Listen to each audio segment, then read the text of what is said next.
The Nature of Achievement, written by Beryl Philip and spoken by Beryl Philip.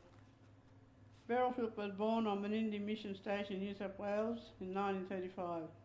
She stayed there after mission closed in 1949 and has spent all her life in that area. Beryl's father was a drover. Because of his work, he was not eligible for rations on the mission, so he worked most of the time to feed his family. Their mother cared for pregnant women and helped deliver babies on the mission. People on the mission respected her and always called her Mrs. Kelly. Beryl went to school until she was 12. The mission school only went to 4th class, but Beryl's education was more far-reaching. At night around the campfire, my father used to tell us the Dreamtime legends and stories about his life. That's how the knowledge was passed on to me. He taught us how to set the traps, track the horses and harness them, find water and choose twigs and roots to chew to stop getting thirsty. He taught us how to find wild fruit in the bush, dig the porcupine and rabbits out of their burrows, track goannas and find grubs around trees and on trees. Beryl married in 1953 and had 10 children.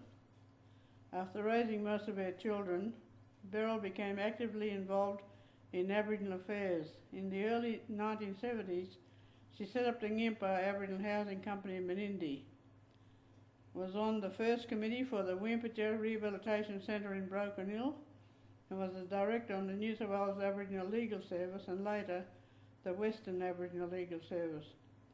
During that time, Beryl also became involved with the Mothers Club at Menindee Central School and worked towards setting up a preschool. This was the beginning of her involvement in education, spanning up until now 12 years. In 1980, Beryl attended an ANZ conference at Adelaide University. This conference gave her the impetus to become active in the school in talking about Aboriginal culture. I felt I had enough knowledge to be able to share it with children in schools. I also helped take children on excursions. I first became involved when a group of children from Sydney came to discover the West. We went out to Kinchega National Park and I was able to share some of the stories that were handed down to me. Then after that I went to the school and told the headmaster that we should be introducing Aboriginal studies because we had a lot to offer the education system in the way of culture and history.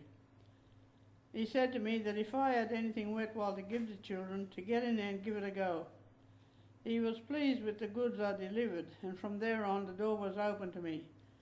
This was even before the policy, and the policy that Beryl referred to is the New South Wales Department of Education Aboriginal Education Policy. It was released in March 1982. Included in the same is to develop in Aboriginal children an enhanced sense of personal worth through the acceptance and appreciation not only of their specific Aboriginal identity, but also of their role in the wider Australian community. To provide classroom opportunities for all children to examine, compare and clarify the values, attitudes and beliefs that they have assumed about their own culture and about other cultures. To encourage in all children acceptance of the right of different people to hold different values, attitudes and beliefs. Provide for Aboriginal children opportunities to gain a knowledge of our Australian society and other societies' function. Encourage positive attitudes in Aboriginal parents and children towards the school and education as a means of gaining the knowledge and skills needed for effective participation in society generally. Beryl was working to achieve these aims long before they were official policy. Involvement with local community groups was high on Beryl's list of priorities.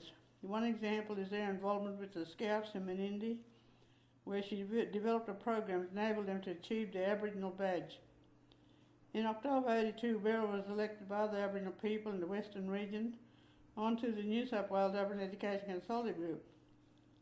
She has worked tirelessly in encouraging Aboriginal people to form local Aboriginal education consultative groups and become involved in the education system, and by changing attitudes within the education system about community involvement and Aboriginal resource people.